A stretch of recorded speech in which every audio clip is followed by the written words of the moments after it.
Okay, this is documenting the first part of restoring this old truck.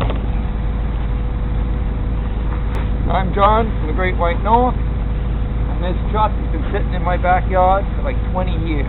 It had a camper on its back. There's another video on YouTube, you can see it with the camper.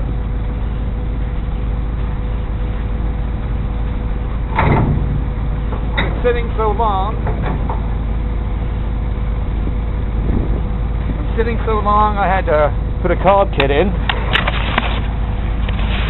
I oil sprayed the truck underneath when I pulled it out on where it was sitting. Tires are all cracked. The frame's pretty good. Put a carb kit in it. I changed the thermostat, fuel filter, put some new fuel lines on it. It's got manual brakes, manual steering. Put a master cylinder on it. It's got brakes now. The wheels were all seized. I took them off, freed them all up. As you can see, but the frame's in good shape. Like it was oil sprayed when I did put it away.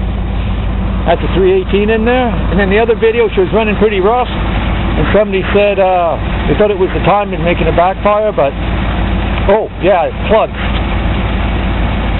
When I put another distributor cap and rotor on too, because of it sitting so long, I figured it was screwed. After that, the thing, it wouldn't start. It would just turn over and try firing. It turned out the plugs were all bad. I cleaned them, put them back in. It still didn't help, so I got new plugs. But this is what our project looks like so far.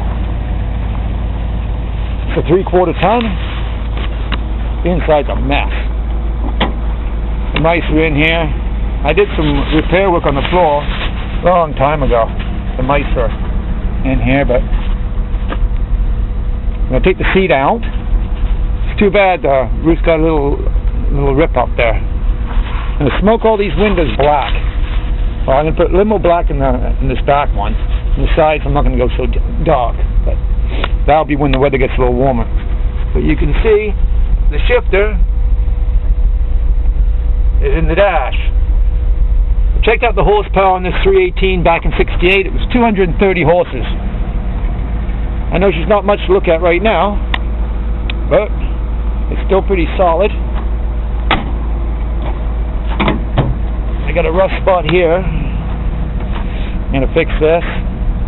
That way I get the seat out. The truck has 3 gas tanks.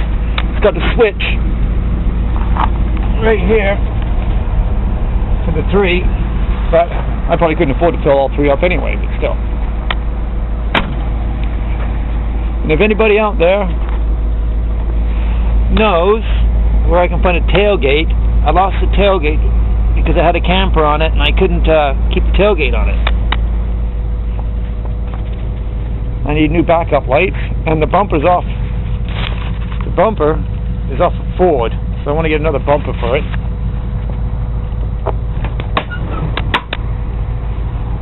Some stuff in the back, but since I have the camper on it,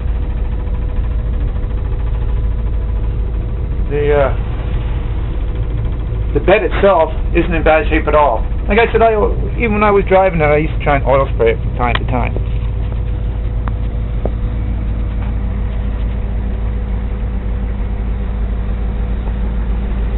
Then you got another saddle tank over here. The tanks are probably all full of rust that has to be cleaned out. Probably one of the later projects. This door is stuck. I can't get it open. It's been like that when it was in the backyard for a long time.